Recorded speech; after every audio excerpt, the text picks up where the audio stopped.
All right, 97.7 Outlaw Radio FM listeners, you already know what time it is, and right here, right now, we are actually live on the line. We have the one and only hip-hop veteran. This individual has been doing his thing for 30-plus years, making countless hits, rocking stages all over the United States. We got the one and only Mr. P. Chill right here, live on the line. How are you doing this evening? Hey, I'm doing fantastic. How you doing, Immortal? I'm doing great, man. I'm doing great, as best as I can be. Just down here in Canada, we're dealing with another lockdown, so it just seems almost like, you know what I mean? Oh, I pretty well live in the we're studio, on the verge man. of that out in California. I feel like we're on the verge of that right now too. So I'm just kind of keeping my fingers crossed it doesn't get that bad. But I don't know. I got a bad feeling about it. Hey, man, hopefully it doesn't, man. You know what I mean? Because down here, we're on lockdown, man. So I hope you guys out in California actually get to live your life and actually be relatively normal, man. I pray that you guys don't have to go through that. Shit. Well, you know what? Honestly, my thing is whatever it takes to to let as few people get sick and die as possible is my thing. Because like I have pre-existing conditions. So I've been careful for the whole 2 years, but man, I'm ready to get out again. I can't lie to you about that, bro. But I know you're a busy guy, Chill, so I'm going to dive right into this broadcast, man. But I want to take you back to the beginning of your career, where it actually began as a recording artist in Sacramento, California in the year 1992 with the release of your former group. I was wondering if you can actually tell us a bit more about this group. And, of course, how did you actually meet the other members? Yeah, well, the group, I was still in high school back then, actually. Me and this dude, DJ Double H, that was my first DJ, my partner. Shout out to Double H, he's listening tonight online. We were in high school together, and we formed this team. We both, appreciated the music. I've always been, involved with hip-hop music. That's always where my heart's at. He came from a little bit of a different background, and he brought a lot to the table just from a music standpoint. So we teamed up and put out a single together in 1992, a little cassette single. So that was the thing back then, was a cassette. And, put the single out that summer, and then I was like, I kind of like putting out music. And kind of kept doing it independently the whole way, so. And also as well, man, about 10 years later, man, in the year 2001, you actually disbanded and actually decided to go solo. I have to ask, man, what actually originally made you decide to pursue a solo career within the music industry? Well, Double Ace got out of college, and he started working on the business side of music mainly. He got a job with Fantasy Records, which had the Stax catalog and the old Isaac Hayes records and things. He was working in their copyright department and with royalties and things. So he was getting involved in that tip, and I wasn't quite ready to hang up the mic yet. So I went ahead and in 01 and 02 I started just recording some solo joints, and I was just kind of tested the water on the internet to see what happened. And my first single that I did solo, "Walk in My Shoes," in the first 6 months had like 5,000 downloads or something off this independent music website. And I was like, oh, maybe I should pursue this solo thing a little bit heavier. So.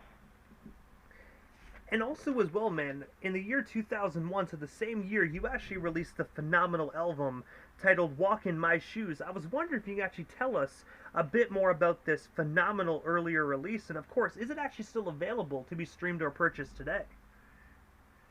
The song "Walk in My Shoes" is what you're talking about. When I did a little EP, that was just I had some demo recordings of some other songs I did. It was about 5 tracks on there, and "Walk in My Shoes" is the only one in that form that you can still stream out there, and it's out there. It was on my first full-length solo album in 02, I believe it was. It was also released on vinyl in 02. But yeah, it was basically I hadn't recorded in some time. My studio was kind of falling apart where I had recorded at. Had to come over to his house. Hey, I got this new computerized system. This was like before. So I was coming off of recording on analog reels and doing things like that back in the 90s. So he's like, hey, I have this computer. I'm recording this new studio over here. Why don't you come through? I want to test it out, but use you as my guinea pig. So I got my best rhymes I had in my book that week, and a hook, brought over a beat that I just put together on this old SP202 sampler that I had, and laid it down. I was like, oh, okay. And I gotta say, man, that definitely was a phenomenal project, man. I have to ask, do you think you actually might release those other songs that aren't available for streaming to this current generation. That way, if individuals haven't heard your earlier releases, they could really kind of like, listen to your original stuff. I might one of these days. I might definitely do that. I've been thinking about putting out something in honor of being in the game for 30 years. I did one at 25. I had one of my DJs did a mixtape, celebrating 25 years of music. I might put something together like that to celebrate 30, and if that's the case, I might include some of those tracks in the mix on there. And also as well, by the year 2007, I actually read that you were actually performing an average of 50 to 60 shows a year all over California and other states as well. Well, on top of that, you were actually maintaining and managing a full-time job. I have to ask, man, because when I read that, it actually blew me away. How did you actually do all that and have a full-time job at the same time, man? Because that schedule right there just blew my mind just reading it. Man, I think back to those days, bro, and it makes me tired thinking about it. I used to work at the phone company, and I had an early morning shift, so I had to be at work at 5 o'clock every morning. I'd be off by 1:30 in the afternoon. So I would come home from a venue at I'd be home 2:30 in the morning, sleep for a couple hours, get up, drink some coffee, go into the office and work for 8 hours. Then I'd go home and sleep for another 5 hours, and then go do a show that night. It was brutal, man. It was brutal. But I was also a lot younger then too, and I feel like if I was doing that today, I don't know. I don't know if I would feel so ambitious today or not. And I have to ask, man, out of all those shows, man, what was one of the shows that really stood out to you back in those days? When you think back to, doing 50 to 60 shows a year and working a full-time job, when at that time when you're doing all that, did you actually be like, you know what, man, I'm actually making it as an artist? What show was that? Man, probably the first time I traveled out of state to do stuff, and it was actually out for several weeks on a tour where I took some time off from work and just traveled. I was out there just fully just doing the music. The job was behind me at that point, and it just being out there. I was like, this is what my calling in life is. This is working for someone else to help someone else get rich. It doesn't feel like where I need to be at, And I gotta say, I definitely agree with that, man. You know what I mean? But I gotta say, you definitely put in the work, man, to actually call yourself one of the best. Thank you. I appreciate that, man. I appreciate it. And yeah, and those days were a struggle, but I felt like my man Loomis used to say, this cat from L.A. that I used to tour with a lot. We were out on the road in 2014. We were having a rough old time out there. We were support acts for another dude on tour, and it was just kind of the tour wasn't going really well with the way that everything was planned. It wasn't one of the ones we planned. And he steps to me, he's like, bro, how bad do you want it? The universe always asks you, how bad do you want it? And I look back at those days when I was working, 40-plus hours a week and then still maintaining, shows and whatnot. It was the same thing. How bad do I want it? Do I want it bad enough to do this? Okay, tell the universe what you want. Well, I showed the universe what I wanted because I didn't stop, And also as well, man, while actually touring, you had the opportunity to open up for so many individuals, from Bone Thugs and Harmony to Terminology, Fat Lip of the Far Side, the list goes on. We could probably be here all night just naming names, but the one that really stood out to me was the iconic Spider D, man. I was wondering, what was it like actually sharing the stage with a hip-hop icon like him? And of course, did you get the opportunity to chop it up with him before or after the show? Actually, Spider D is one of the few cats on the. I put him in a legend status, legend category. But actually, me and him have never rocked a show together. We've actually recorded this music together. I went out to Atlanta in 2015, and we made a music video for the first song. We've recorded 4 songs together. We made a music video for it. We have not had an opportunity yet to share the stage, though. But I have had plenty of time to chop it up with him. When we went to Atlanta to do the video, we went out there, he met me at my hotel, then we hopped in the car, and we shot all in locations throughout the city. And getting to spend a day with someone who is that much of a legend in the game, and just hear some of the stories firsthand for how some records that he'd made were actually made, the studio sessions. It's just a wealth of knowledge, and it was just amazing to hear firsthand like that. And I have to ask as well, man, where can our listeners actually check out that collaboration with Spider D? Like, is it available on the internet? Yeah, it's on Spotify, it's on Apple Music, and basically anywhere you can stream or listen to music at. The song's called, let's see, which one did we do first? I have to think about which one. No Regrets. That was the one we did first. That's the one with the video. The video for it's on YouTube. And also as well, man, another one of your songs actually titled No Regrets actually spent several months in rotation from coast to coast and was actually featured on Chuck D of Public Enemy's radio show. I was wondering if you can actually tell us a bit more about that experience, and of course, how did you originally find out you were featured on Chuck's show?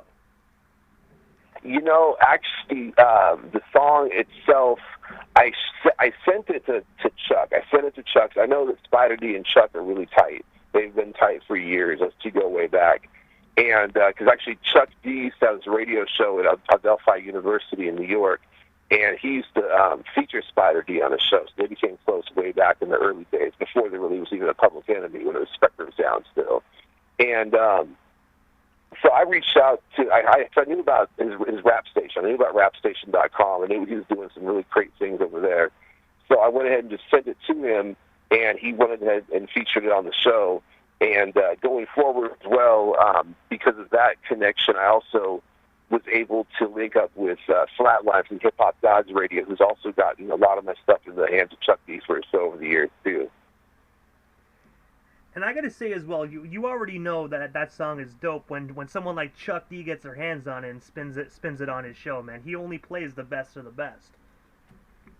It was an honor, man. It really was. And I'm not going to lie, man. I grew up, Chuck D is one of my idols, man. I grew up listening to Public Enemy because I like to speak a lot of knowledge in my lyrics. He's one of my biggest inspirations musically. And I'm not going to lie, man. It kind of gave me chills the first time I heard him on the radio playing my song and announcing my name. I'm like, what's Chuck D doing saying my name? Wait a minute here. It kind of blew me away, to be honest with you, you know? And when you actually just said as well that Chuck D is actually one of your idols, man, you can definitely hear that in your lyrics, man. If individuals were to actually really sit back, close their eyes, and listen to what you're saying, I can definitely tell that Chuck D is actually one of your inspirations. Word, yeah, no, and I'm glad, man. I'm glad. 'Cause I hope that, you know, I don't want to sound like I'm biting, and I don't want to sound like I'm taking his style or anything, but I do want to sound like I'm paying homage to the people that went before me. And the people who've inspired me so much, you know. And also as well, man, 1 year after that, on October 11th of 2016, you were actually honored with the prestigious Hip Hop Culture Award for years of outstanding achievement. I was wondering if you can actually tell us a bit more about this award win, and of course, how did it feel to actually be recognized by that amazing organization?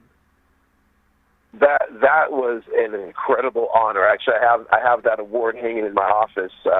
Next to a couple other things that I've gotten in there, and it's a reminder every day, you know, that, you know, because it's real easy as an artist to think that nobody's listening sometimes, especially since we can't go out into the world and be amongst our fans like we used to be able to on a regular basis. And that just kind of is a reminder for me. But yeah, that was a huge honor.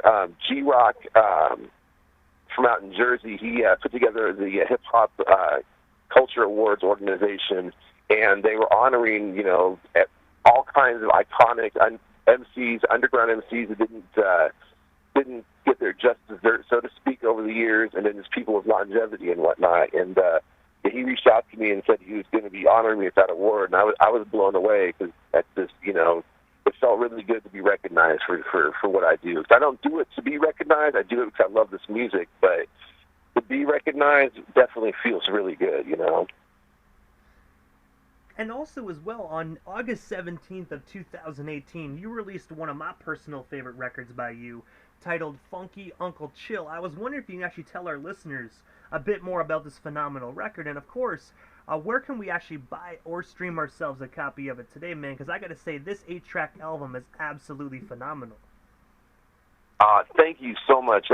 That's one of my personal favorite records that I've made to date. Funky Uncle Chill, that album, if you want to order it, it's available on all the streaming services, all the digital download places. Also, mrpchill.bandcamp.com. You can order it. I have that. That was the first one I did, an LP on vinyl. You can order it straight from the website on vinyl. That one and my latest are both available on vinyl there. That album was I was kind of trying to step away from super heavy political stuff. There is, of course, political influence on there. It makes something that's a little more funk-oriented and a little more smooth and mellow on the groove tip, so to speak. And also, I've been a DJ as long as I've been an MC. And when I found myself out DJing in bars and whatnot more, and when I was getting billed as a DJ as Mr. P Chill, people were coming out thinking, "Oh, is he rapping tonight? Oh no, he's DJing." And getting confused, and people didn't know what they were going to come out and get from me. So I started DJing under the moniker Funky Uncle Chill. That's why the title song on the album is actually an instrumental beat that I put together that I would spin during my sets when I'm DJing funk and disco and break beats and whatnot. That's kind of what I spin on vinyl. So it was kind of like a nod to where I'm going in a different direction while I'm still headed down this course as an MC as well. And I got to say as well, man, summer of 2019, my favorite song off that record, man, that I actually spent all summer of that year actually listening to was Summertime, man. That actually, I believe it was featuring Julie Rush.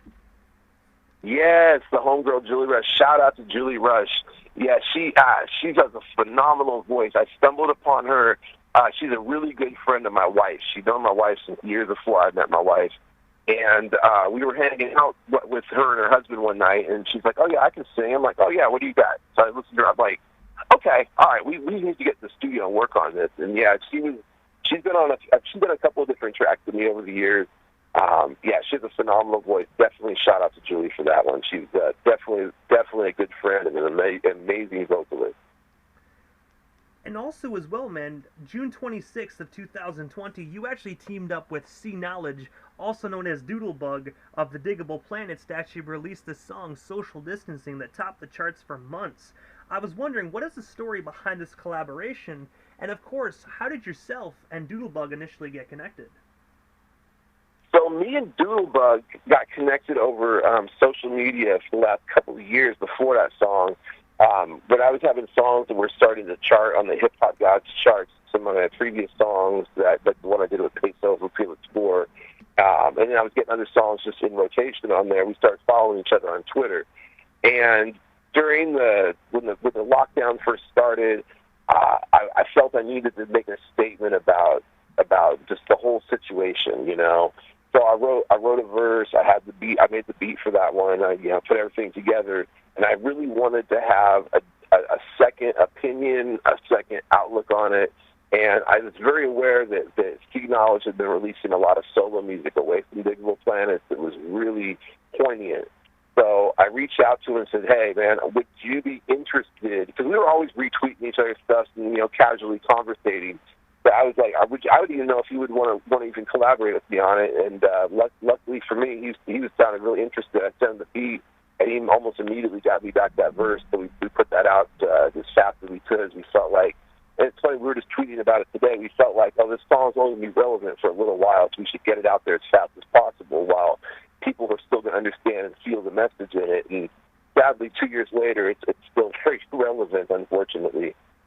Yeah, and I gotta say, it definitely is very relevant. And I gotta say, man, unfortunately, I think it's gonna be relevant for many more years, man. I can't see us being able to go back to normal for a while, man, and it sucks and it hurts me just actually having to say that.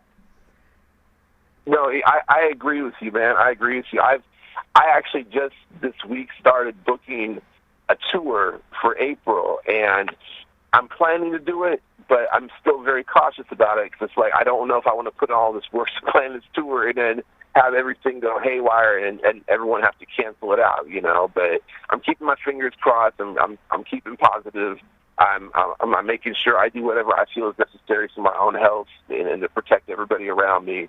And because I feel like if this is how it's going to be going forward, if we're not getting rid of this, now it's time we have to learn how to pivot and move within what we have to work with here. Because I don't want to sit around waiting for something because if we wait for it to go back to normal, it might never go back to normal, and then we wasted all these years. We could have still been, working within what we have to work with.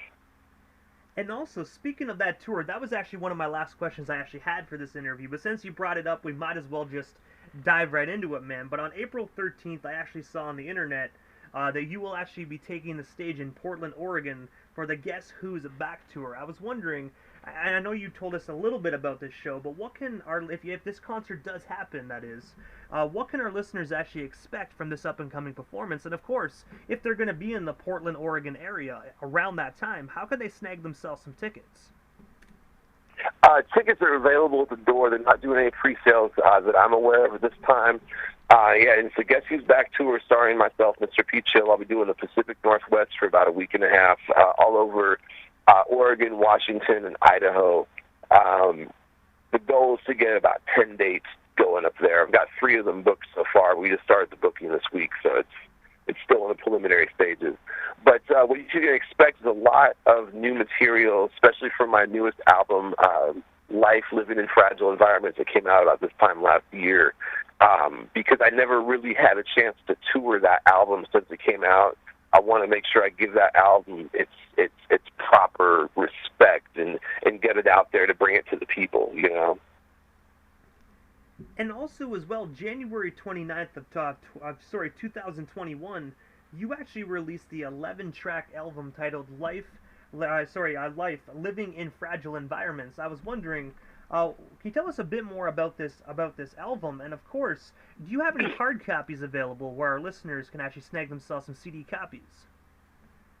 Yes, CD copies, vinyl copies, even 4 of the songs are available on 7-inch 45 vinyl. All of that's available at my Bandcamp. That's, Mr. Peachill. It's MRPCHILL at bandcamp.com. I'll ship it right to your front door. And I'll probably throw some extra stickers and whatnot in there for you. But yeah, it's available on CD, it's available on vinyl. If you're just into digital downloads, you can purchase it there and just download it right into whatever your device is. But yeah, that's my latest album. It's my 14th studio album. It's the first album I've done in a long time where all the production was done by myself. I didn't reach out to any outside beat makers or producers. I did all the production.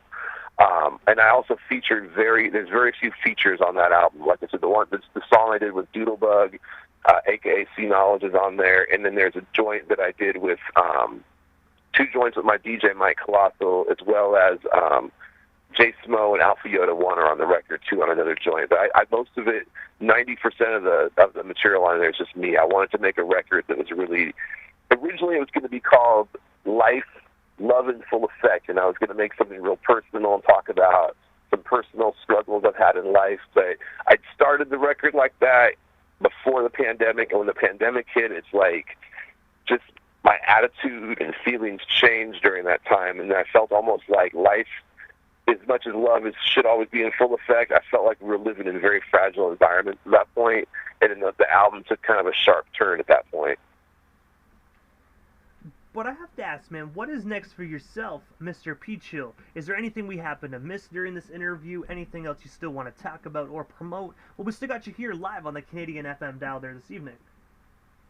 Hey, and thank you for having me, by the way. I really appreciate this. It's an honor to be on there. You guys are doing big things up there in Canada, and much respect to what you guys are doing for hip-hop. I'm actually in the studio working on a new record. I was reluctant to make or release any music after the Living in Fragile Environments came out, because I didn't want to just start stacking records up on top of that until I could really get out and tour that record, because mainly that's my way of promoting my records is when I go out and take it on the road to the people, actually face-to-face with them. So, but I am in the studio working on new material. My goal is to be releasing another record by the end of the year. But of course, that's also going to depend a little bit on where the world is, because if I can't get out there with this record, I don't want to just stack something on top of it, And I gotta say, I definitely hear you on that. Singles.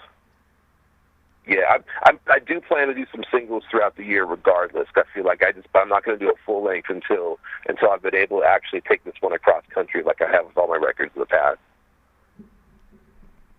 And also as well, man, this is the time in the interview that I give a chance for the individual that does slide into the radio station airwaves, just a chance to give shout-outs to whomever they want to give shout-outs to, but most of all, your social media handles. That way our listeners can follow you and stay updated on everything Mr. Peachill, if they're not already doing so. Hey, okay, so my social media, everything is at MRPCHILL, at Mr. Peachill, Twitter, Instagram, Facebook, just at Mr. P Chill. Yeah, definitely shout outs to my entire crew, DJ Double Ace, J Smo, DJ Mike Colossal, Max Bundles, Mr. Hooper, like the whole crew. My man Music G told me to tell you what up. I was talking to him today. He's like, "Oh, you tell that fool I said what up." I'm like, "Oh, absolutely." And definitely, all the fans that have been supporting me out there over the years, and my friends and whatnot. My homie Eric, shout out to my man Eric. But yeah, man, it's follow me on the social medias to be kept up to date. That's generally the best way to find out what I'm doing. And like I said, I'll have some new stuff coming out in the coming months.